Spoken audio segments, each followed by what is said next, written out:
Vamos continuar falando sobre o argumento cosmológico.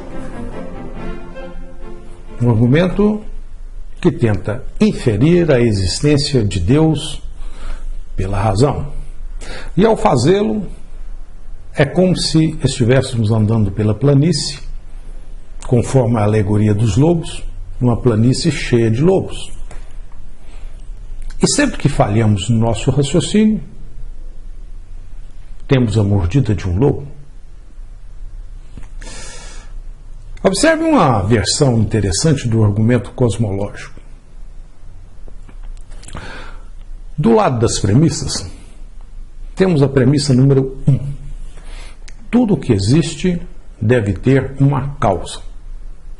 E dessa premissa número 1, a gente pode concluir a premissa número 2. O universo deve ter uma causa. Então, a premissa número 2 é inferida da premissa número 1. E aí juntamos a essas duas premissas mais uma, a premissa número 3. Nada pode ser causa de si mesmo. Então, dessas premissas, essas três premissas, temos uma nova conclusão. O universo não pode ser sua própria causa. E isso é a nossa premissa 4, inferida da premissa 3. Além disso, das premissas 2 e da premissa 4, da premissa 2 e da premissa 4, podemos concluir mais um fato. Alguma coisa fora do universo deve tê-lo causado. Isso é a nossa premissa 5. Olha. Temos então uma outra premissa, a premissa 6. Deus é a única coisa fora do universo. E aí temos mais a premissa 7. Deus causou o universo. E essa premissa 7 pode ser inferida das premissas 5 e 6. Conclusão de tudo isso aqui. Tudo isso implica que Deus existe.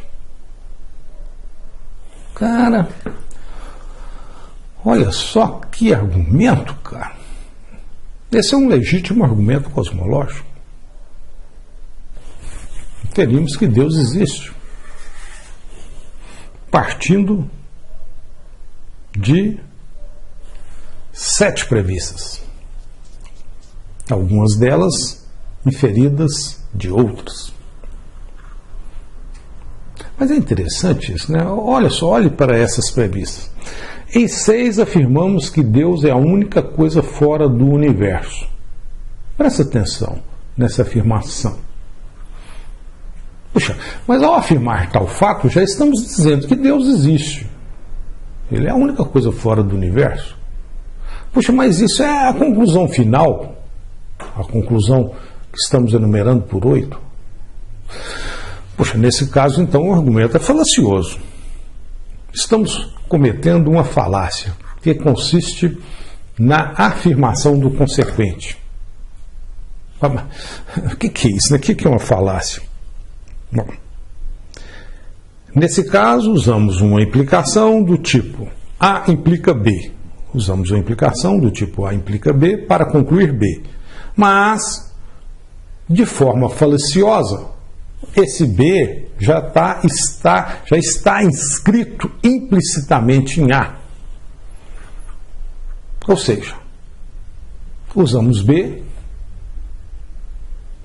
de forma implícita para inferir o próprio B. O A não está escrito de forma implícita em B?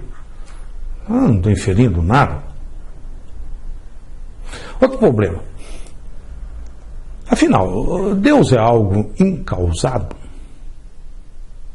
ou tem uma causa? Bom, se Deus não tem uma causa, tal fato contradiz um. Por quê? O que um diz? Diz que tudo que existe deve ter uma causa. Interessante, né? Por outro lado,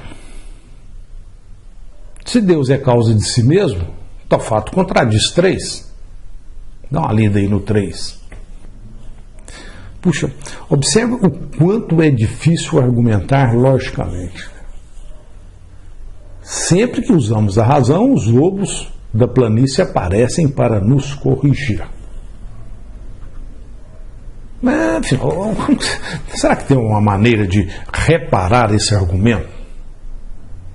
Bom, a gente pode pensar sobre isso. Uma maneira seria substituir, por exemplo, a premissa 1 pela premissa 11. 1 por 11.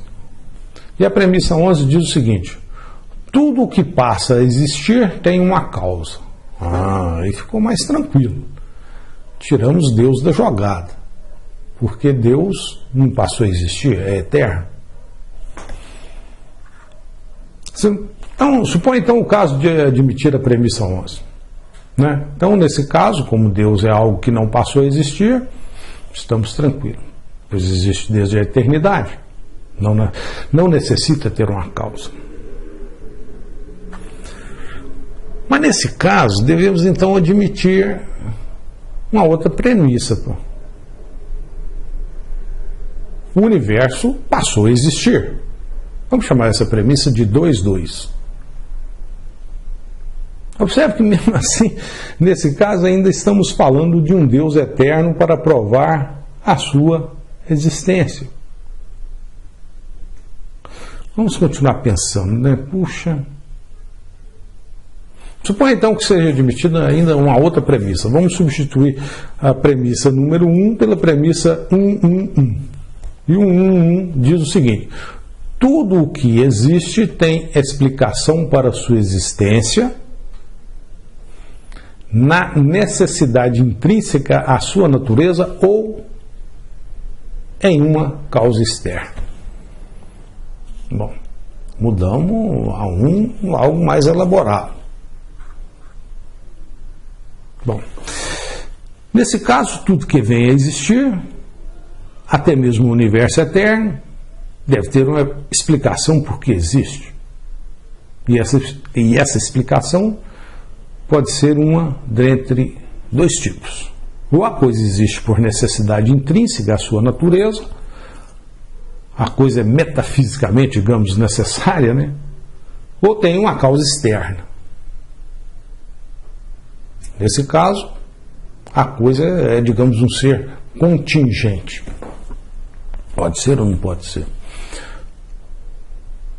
Então, nesse caso devemos admitir a premissa: o universo não existe por necessidade. Está aí, mas poderia não estar. Logo deve ter uma causa externa. E essa causa externa deve ser uma que existe por necessidade intrínseca à sua natureza. Um ser que é a causa de tudo o que é contingente. Puxa, eu fico falando assim, observa como que essas coisas são sutis, né? Puxa, ao admitir, por exemplo, a premissa: o universo não existe por necessidade. Puxa, ele não existe por necessidade. Então, alguma coisa o criou. Poxa, estamos implicitamente admitindo a existência de um ser externo, que é Deus. De novo, a falácia da afirmação do consequente. É difícil mesmo. Raciocinar sobre Deus não é fácil. Mas não fique triste com essas contradições. Veja, por exemplo, o que Pascal, filósofo Pascal, disse. Nem a contradição é sinal de falsidade, nem a falta de contradição é sinal de verdade. Por isso vamos continuar raciocinando. Mesmo com os lobos mordendo nossos calcanhares. Uma outra crítica a esse argumento é a própria implicação. Será que as premissas realmente apresentam boas razões para se acreditar na veracidade da conclusão? Será que podemos concluir com segurança que deve haver uma causa primeira, e essa causa primeira é necessariamente incausada, e ela não possui causa e ela é Deus? Essa implicação é um salto enorme. E acreditar nela, crer nessa implicação, é quase como crer na existência de Deus. Por quê? Isso porque a noção de causa e efeito é um dos conceitos mais difíceis de se compreender. Isso não é fácil. Por exemplo, tem muita gente que imagina que a nossa melhor definição de causa e efeito é a seguinte: uma causa e efeito é uma relação que ocorre entre eventos ligados por leis da física. Bom, mas será que é isso mesmo? Bom, se é mesmo assim, o que falar das relações de causa e efeito da matemática? Que não tem necessariamente nada a ver com as leis da física, e nem com o tempo. Além disso, não podemos usar, algo relativo às nossas leis físicas para estender ao universo. Cuidado com isso. Isso porque o universo é muito grande e complexo e foge muito ao nosso senso comum. Portanto, eu diria que não podemos estender de forma desavisada o nosso conhecimento local para o universo como um todo. Cuidado. Pois temos muito pouca ideia de como funciona esse universo. E fazer analogias do nosso mundo local com o universo é certamente algo falacioso. Estaremos cometendo uma falácia de analogia. Mas e se a gente considerar, por exemplo, que causa e efeito é o seguinte: pessoa ou coisa que, voluntária ou involuntariamente, atua como um agente que dá origem a um efeito ou resultado. Então, a causa é pessoa ou coisa que, voluntária ou involuntariamente, atua como um agente que dá origem a um efeito ou resultado, a conclusão. Mas, mesmo assim, temos problemas. É duro. O que significa ser voluntário ou não? Ser agente, dar origem, efeito, resultado? Poxa, é meio enjoado mesmo, né? De todo jeito, temos algum lobo por perto, mordendo o nosso calcanhar.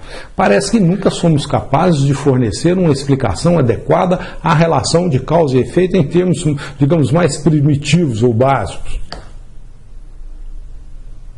Então, alguém pode dizer que a causalidade é em si mesmo, uma ideia fundamental, um conhecimento a priori. Está lá, do jeito que está. Bom, mas aí, nesse caso, temos uma crença, né? Uma crença na causa e efeito que usamos para tentar provar uma outra crença, a existência de Deus. Por que devemos admitir uma crença para provar algo que para muitos já é uma crença, né? O melhor mesmo seria ter a crença inicial. Parar na crença inicial que fala da existência de Deus. Pronto, isso é crença. Isso ocorre porque a análise correta, dessa questão da causação é motivo de grande controvérsia, entre os filósofos. E alguns até dizem que esse é exatamente um conceito básico e irredutível, né? Mas, enfim, conclusão de tudo isso. Meu amigo, Não é fácil correr pela planície com os lobos no encalço, meu amigo. É difícil mesmo. E pensar, raciocinar, não é trivial. E por isso é que vale a pena continuar assistindo os vídeos dessa série.